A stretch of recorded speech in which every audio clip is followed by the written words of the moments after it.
I am the contrarian, and this is my world.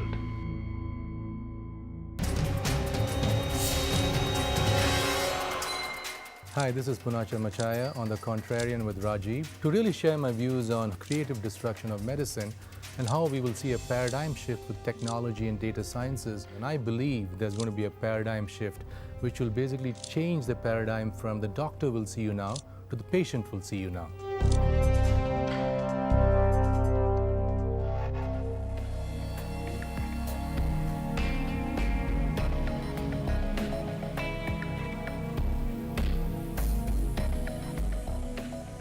The creative destruction of medicine. Now, of course, that's the most melodramatic way for us to start. Of course, when you use creative and destruction in the same sentence, it's not an oxymoron, it's always melodramatic. But it's also a very interesting topic today because at the end of the day, we have come to an era where we are doing both conventional doctors and health, and we're doing wearables and all other kind of sensors that we want to tack onto our body. Is there a merging of the two? Can it really work together? We can't increase the workforce of the number of doctors. Can we increase the way the doctors can actually see and predict what's going to happen with us? Well, that's what we're going to talk about today. So the creative destruction of medicine. Give me a synopsis of your thought process as to one, what is this, and two, why you're so gung-ho on it. I think it's an inspiration from Dr. Eric Topol from Scripps, who basically wrote the book. And he basically talked about how today we live in an age where there's going to be a transformation. Instead of the doctor will see you now, which is always what we hear, it's going to be the patient will see you now. Okay. Today we're going to be armed with so much of information, what we call the data deluge. We're constantly connected, there's tons of data. No longer can we treat a person as a population. I'm not an Indian or Hispanic or this, I am Punacha, right? Mm-hmm. Medicine has to be tuned to me. And that's going to be the paradigm shift, and that's where I think the industry is not ready. So paint a picture for me. What do you see in the future? How is it going to happen when you say the doctor will not see you, the patient will see you, all the sensors in play, all the big data coming in, all of the stuff that's happening already, yet not accumulated to really make sense to anybody. Right. If all of it comes together, the exact vision that you have, paint a picture for me for the future. The city I live in, Bangalore, right? The highest suicide capital, it's called the suicide capital of India, future. A person is actually anxious for more than 3 or 4 days. I see this technology coming in which basically says, John Doe, you know what, call so-and-so. Your friend is not feeling too well. You know, and I see this concept of the film Her, which was Samantha's voice, now coming in with medicine saying, you know what, you're lonely, here are 3 of your friends to call you, intervention. Medicine can become intervention in real time. So let me understand, if I go with the same example as Her, so are we all going to fall in love with our doctors? Is that what you're predicting in the future? I think we'll have a better understanding of ourselves. The number one thing to health and wellness is awareness. I think we'll start understanding our bodies better. We will understand what makes us tick. Imagine if I just gave you a report card of your day. Red, yellow, green. Rajiv, this is the green moments, the red moments, yellow moments, right? You'll then start taking proactive action. Maybe it was red when you were at work, I don't know. If I told you it was red between 10 and 10:30, you were in this meeting with this person, 2 things. You're more aware. What do I do next? Maybe next time you have the same meeting, we push you a breathing routine. It says breathe. Breathing we can all do, right? Automatically changes your perception, right? That's when I talk about how technology, your mobile, your sensors can actually change quality of life. Okay, so this sounds great, and believe me, I'm such a fan of this in the future. Right. But I'm also a great fan of all the roadblocks before all of this happens. So let's just discuss a few of those. First and foremost, the term that has come about now, the cyberchondriac, which basically started off with the fact that the internet came about. So whatever little thing happened to me, I could actually search it out and then blow my brains out saying the worst has already happened, and it could be something completely different. Sure. Most people thought they were having heart attacks when they actually had a little bit of bloated gas, right? So all those other things that have happened with a huge amount of cyberchondriacs. Hasn't wearable tech added to that? Yes, I think to a certain extent, I think you're talking a very important point here. The first step in wearables are what are called quantified self, people measuring themselves. 1.0 was just data, right? Which was just the devices, just steps and calories, right? The 2.0 of it was apps giving you some information. Right. I think it has to move towards knowledge, insight, and behavior, right? Because just with data and information in the wrong hands, it means nothing, right? Also, I believe it's very reductionist. How can Punacha be resorted to steps, calories, REM sleep, deep sleep? It doesn't make, how can a low level activity and a high level event correlate? And that's causation, right? So it's running, walking, cycling, in a meeting, at an event, at a party, drank too much alcohol, whatever, now pain, That's more correlation. That's when meaningful information happens. You're right. What about the other big red flag whenever big data comes? It's not only about what your body is telling you, it's about every single thing that big data today represents. It's great, yet to be analyzed the right way, but it exists somewhere. Therefore, security and privacy are huge issues. When it becomes my own health, I don't want to be manipulated with the fact that the big data could be open to people that can actually get in touch with me for something I don't want. In the history of all things data, whether it's online, whether it's a cloud server, whether it's 128-bit encryption, the history of all data, whether it started from a handwritten document till today, has always been hacked. Right. How do you think this will change again? And now we're talking about my own body, my own health, my own life and death.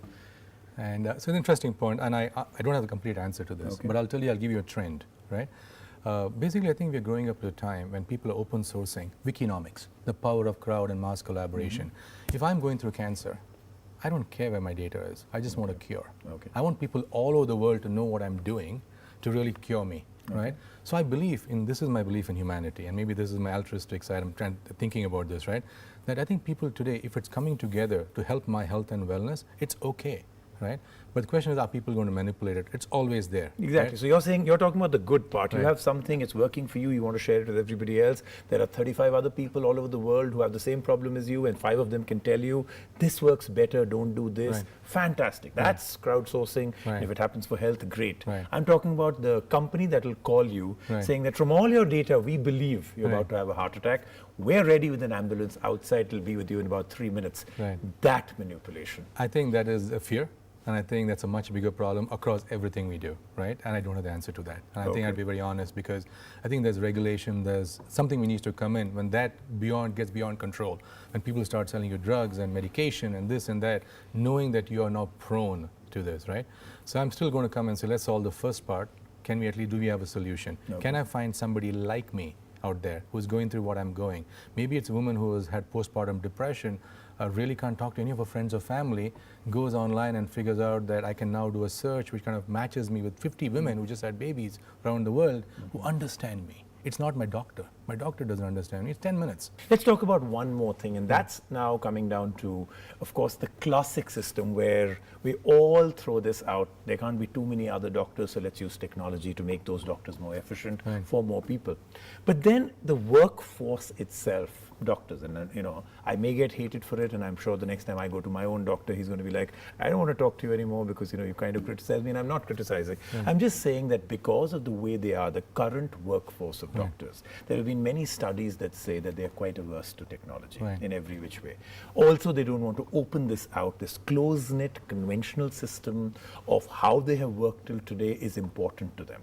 They don't want to make this into exactly what you're talking about. A study that came in from the US said 60 to 70% of them are averse to even using any kind of email to talk with patients or send them something or talk about a report that has been sent to them on email.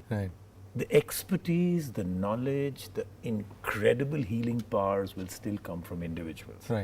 Are they ready for this kind of huge technology complete shift? It's a paradigm shift of epic proportions. I think the teachers are going through today. The concept is flipped classrooms. They're saying if I'm just teaching you simultaneous equations, Khan Academy can teach it, and now I become a facilitator. I'll tell you, Punash, you didn't understand this equation, this is what to do.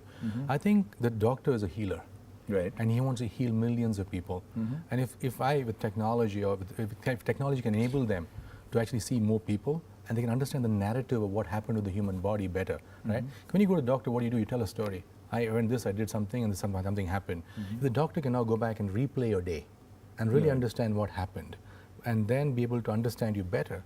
Look at what's happening with PTSD veterans coming back from war, post-traumatic stress disorder. I mean, you can just spend 1 hour, but if you have technology monitoring them 24/7 and the doctor can actually analyze it, amazing. They can truly cure. So my faith is that frivolous information is what they're averse from.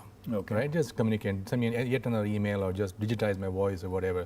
But if it's true value, which will help them improve outcome, right? I think they will. So if the technology that they are being exposed to is the one that gives them a much clearer picture of the patient that they of course want to make sure becomes better, then they would be very open to it. It's the add-ons that is a bit of a headache that may not be. Okay, I'm going to end with going back to the creative destruction of medicine.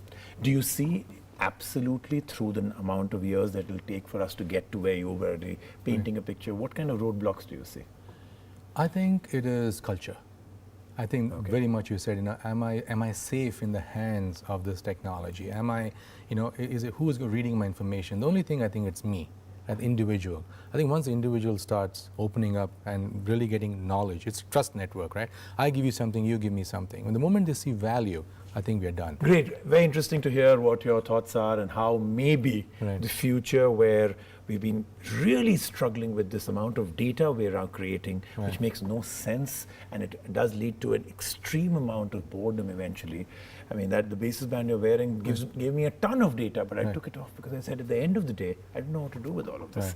So will this truly change the world, creative destruction of medicine? Are we now moving towards that area where on this very show we had said wearable technology is great, but the data that you're getting out of there makes no sense? Can these two really come together? Can the amazing healing powers of all the doctors of the world go to more people than ever before because technology actually put them together? Well, I think time will tell. See you next week on The Contrary. Thank you again. Thanks a lot.